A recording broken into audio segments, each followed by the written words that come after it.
You are at Harmony Spiritual Center, in case you were unaware of where you are. You're at Harmony Spiritual Center here in Fort Worth. And we thank you so much for being here, whether you're watching us on Facebook, and actually we are now going live on our website, so thank you very much, Jim, for that. Constantly expanding and expanding our reach, so I so appreciate that. So we are there. And as David has already said, we are a New Thought Center, which means what we do is we're just teaching. We're a teaching center. And the reason why we do this is so interesting. So we were at our Wednesday night Real Talk session, and someone there was talking to another person. Someone from our center was talking to a person who doesn't come from our center, and she was saying that, this is, Pjae says this every Sunday. Every Sunday she says this. And I do say the same thing every Sunday, because that's the thing that matters. What I'm talking about every Sunday is how do we live? How do we live the life we're looking for? And I'm always talking about, my messages are always about how do we live the best life we can possibly live in every moment of every day. Because it's our life. What else do we have? What else is there but this life? And how do we make it the best that we can? So yeah, I do talk about the same thing. And so we teach about that. And as we go through and we experience life, what I find is interesting is that I might know something, but when I find myself in a different situation, and then I reflect back on it, I thought, well, I could have done this, or I could have done that. How many of you ever done that? Yeah? Okay, I've never done that? Yeah, I could have said this. I could have, should have, would have. And so just trying to always think about what we're doing and bring the knowledge that we already have to every situation. That is the challenge all the time. So that's why I'm always looking at the experiences that I'm having, sharing, talking to you about the experiences that you're having, and how we could do, if what we're doing, do we like, or do we want to do it differently? What do we know? How can we move it differently? So last week we talked about what is the point of having a point of view? Because everybody has a point of view. I talked about my little niece, Nyla, 3 years old, and she's definitely got some points of view already. She knows everything, and she's just a doll. So we all have those points of view, and that's fine because that holds us and shapes us in the world. We need to know who we are. But in addition to having a point of view, we also need to be willing to hear someone else's point of view. And just because we're willing to listen to someone's point of view and agree that that's a good point of view for them, doesn't mean we have to necessarily take it on. And we know that we can take it on because when they're speaking, what they're talking about resonates in your own heart. That's when you know it's your truth as well. If it doesn't resonate, doesn't mean it's not truth. That just means it's not truth for you. That is all. And we're always looking to see what's true for us. So today, my talk title is Surrender to the Divine. Surrender to the Divine. And that's a difficult word to talk about, surrender. We're from Texas. The Alamo is our battle cry. We would rather just all of us die than surrender.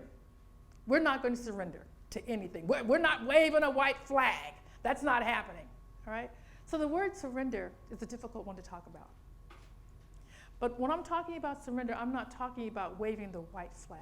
It's a different kind of surrender. It's a spiritual surrender. So I'm going to talk with you a little bit further about that, but first I want to tell you a story. I love telling stories. And I think that I tell stories, so hopefully it'll make the point that I'm trying to share with you rather than just be up here dry and telling you facts or what I think are facts.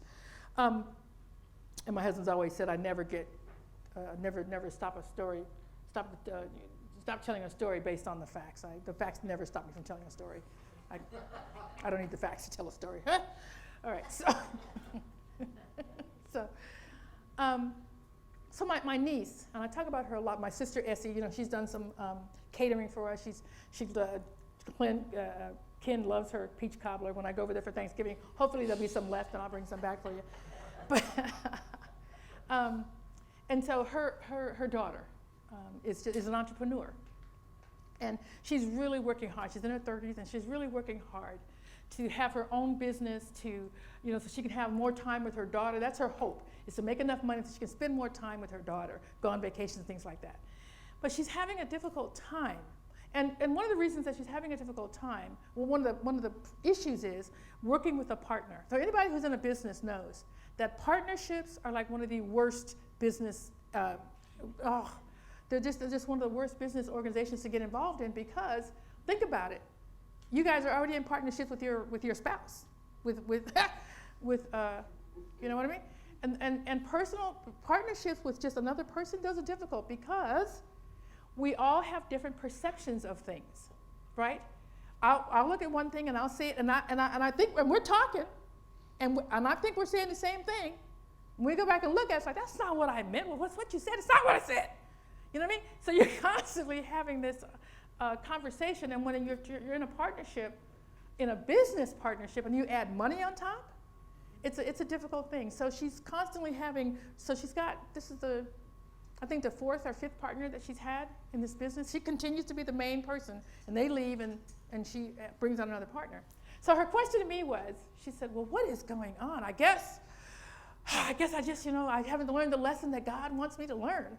I guess I have to keep on learning. And we know that what you don't grow through, you go through again and again until you grow. But I had a question for her. I said, well, could be that. Or it could be, before you got involved with this partnership, did you actually involve God first? Like, did you talk with God? Because she has a very good relationship. And you can call it God, you can call it Spirit. I call it George. So George and I are always talking, like, what's mine to do? What's mine next? And so this is the surrender I'm talking about. Because if we believe, and we know, not just believe, we know that we are all connected. And that universal source, God, Spirit, George, whatever you call that which is greater than yourself, is connected to everything. And so has a bigger world view, a universal view of what's coming down the pipe. You don't know what's coming down the pipe. All we know is the one thing that we're supposed to do right now, right? We only know the one step. That's all that we ever get. It's all that we ever need. Because if we learn too many steps, we just go, oh my God, it's too much, and we wouldn't do it. So it's only one step. So the question I had for her was, well, did you consult Spirit to begin with about whether you should even have a partnership? And if the answer to that was yes, is this the right partner for you? So no, she didn't do any of that. She didn't do any of that. So now she's thinking about that. And I think, I know for a fact that as you're about to make any moves in your life, consult Spirit. Is this, what's my favorite question to ask myself and for you to ask yourself is, what is mine to do? What is mine to do? Because everybody has stories. And the people that you love have a lot of stories and a lot of drama going on. Who's heard a story and been involved in some drama lately? Anybody? Nobody? Just me? Okay. I'm just saying. Drama's all around with our students, with our classes, with our friends, with all kinds of things. And that's fine because we love people and we want to help. But we don't necessarily need to jump into somebody else's drama. We have to ask the question, what is mine to do here? What is mine to do? And our automatic response or reflection or reaction is, somebody's hurting, oh, let me go help. Oh, let me get into that. Well, maybe. And maybe the thing that you're thinking about helping them do isn't necessarily what they need to do. They need for you to do, what they need from you. I've talked with you guys about the fact that my son and daughter-in-law are going through some things in their relationship. And they are in therapy, couples therapy and individual therapy. And it was heartbreaking for all of us because they're such a beautiful couple and they love each other so much. And to be involved in such a hardship right now was hard on all of us. And as a mother, the first thing I wanted to do was just jump in and give them my point of view, right? My advice, here's what you need to do, right? Because I know so much. I know so much. Okay. But I knew already to ask the question. So, I was very sad and very upset, and I just didn't know what to say to them. And so I in my morning meditations, which is every day I have morning meditations before I go into the world, and I asked Spirit, I said, you know what my heart is? You know what the question is? You know what I want to do? What is mine to do here? And it was so clear, so clear. Spirit said, shut up. That's what you need to do. Shut up, okay? And just listen. I can probably do that. Might be able to do that. So, yeah. And so that worked out. So I just, and each of them, one and the other, called me to share, just to tell me what was going on, and I offered no advice. I just said, okay, yes, I understand. That's all I did. Okay, yes. And then, okay, great talking to you, Mom. Yeah, good talking to you. Daughter-in-law called. Oh, my God. So upset, I understand. Oh, so pissed off. Yes, I know. Yes, I understand. So good talking to you. Yes, good talking to you too, baby. Never offered a word of advice because that's what Spirit told me to do. But now, as they're coming back together, they don't feel like, they said this to me, that I took sides. I didn't take sides. I didn't offer them any advice. I took no sides. I talked with both of them. You understand? I'm not patting my back. I'm patting God's back. I'm telling you, that's not what I would have done. That's not what I would have done on my own. Okay? And this is the same son that I shared with you all, that we were estranged for many, many years. Many years. And when I was overseas and living in Asia, and every year, for January 1st, New Year's, we would call each other and we'd say, okay, we gotta stop this nonsense, put this down, get back to it. Actually, he didn't say, I said it. I called him up and, hey, baby, let's whatever this is, I always didn't know what it was. I didn't understand what the problem was. But I said, let's just put this down. Let's just agree to yes, let's do that, Mom. Let's do that. And for the rest of the year, crickets. Crickets. I heard nothing from him. Nothing. He wouldn't take my phone calls. And when I called, he would bum rush me off the phone. Oh, hey, good to talk to you. I really got to go. I got business. I got work. Whatever, just to get me off the phone. Okay. So finally, after this went on for quite some time, I was in a morning meditation, and I asked George, I said, what's happening? What's happening? What is mine to do here? What is mine to do? And Spirit said, nothing. You have done everything that is yours to do. He has work to do, and you have to sit quietly while he does that. And I thought, are you kidding me right now? Are you joking? You want me to not? Yes. Seriously, are we gonna talk about that? Yeah. Okay. I'm not kidding. For 2 years, I sat every day in morning meditation, crying. My heart was broken. My heart was broken. And he didn't talk to me in 2 years. So, but after 2 years, I was finished crying and just I'm done. I said, well, I guess I've lost my son. I guess that's it. So when we came back, and that was when I had that prayer with God, it was about 2011. So we came back here in 2016. My daughter-in-law called me when we came back here, meaning the U.S. We were in Asia. We came back to 2016. My daughter-in-law called me, and she said, Pjae, Trey, which is my grandson, their nephew, he was graduating from high school. She said, we're going to go to California. She knew where I was going. She said, we're going to go to California. We're going to meet you there. I am sick of hearing John talk about, which is my son, how much he misses you and how much he wants to be around you. I'm sick of it. We're going to get together and we're going to stop this nonsense. Whatever's going on, we're going to stop it. I said, I'm with you. She drug him out. She drug him out there. And she said, my son is asking where's his grandmother, and I'm tired of it. So her son was involved now. And so she brought him out there, and we have been together ever since. Okay? So there's no time frame. God is not telling you it's going to happen fast or slow. I have a talk coming up called Time is a Tyrant. Time is a tyrant. Because we want everything to go fast, and it is going fast in the world, in the realm of the universe, but not in your realm. But it went the way it went. So from 2011, well, before that, but from 2011 when Spirit told me, leave it alone, until 2016, I said nothing to him, and he came back to me. And I was prepared for him not to come back, because that Spirit didn't say he was coming back. He just said he had work to do, and I didn't know if he's going to do the work. Do you understand? This is what we have to do. It's not surrender and waving the white flag. It's that Spirit sees and knows. It's omnipresent, omniscient. It knows, all powerful. That universal presence knows everything. And if you want to know what to do, go into your meditative practice and ask the question. What's the question?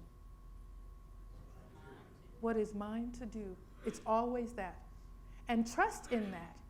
And then have the courage to step into it. Then the action is, or the inaction, whatever it is Spirit told you to do. Hold tight or do this.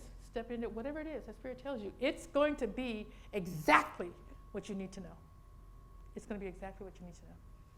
So that's all I wanted to share with you today, is just surrender to that which is greater than yourself, to the all-knowing. And quite frankly, what you're surrendering to is really yourself, right? Your higher self, because are we not individualized expressions of the one? So you're not giving it over to something outside yourself. You're giving it to your higher knowing. Your higher knowing. That's all you're doing. And that's what we want. I want to share with you a couple of Proverbs 35:3-5-6 says, trust in the Lord with all thine heart and lean not unto thine own understanding. Lean not unto thine own understanding, because our understanding is limited. It's right here, right now. It doesn't see what's coming down the pike. In all ways, acknowledge Spirit, and your path will be directed. Your path will be directed in all ways. So ours to do is to talk to the God of our understanding about everything. Everything. And sometimes we don't go to God until we're crying in the middle of a meditation because something horrible has happened. But what if we surrendered every day? What if every morning we got up and go, you know what? Guide my path. Whatever's coming at me, guide it. Show me the way. Speak to me. I feel like I got like a little, have you guys ever seen Days of Thunder where the race car drivers have their manager talking in their ear as they're going around the lap? I feel like I got God talking right in my ear like a race car driver. I'm like, what to do, God? Okay, turn left. There's a wreck up front. Whatever. All the time. All the time. So have that kind of relationship where you're being guided with everything that you need to know in your life. Always ask. Just try surrender. Just try it. If there's something on your heart right now, something you're worried about, something that's you're sad about, something that's coming up and you don't know what to do exactly, just try it. You don't have to take my word for it.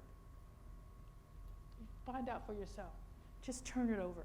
Ask the question and do whatever it's telling you to do and see how your heart feels after that. And then come tell me. I'd love to hear about it if you do that. I'd love to have another story to tell. Because I love telling stories on God.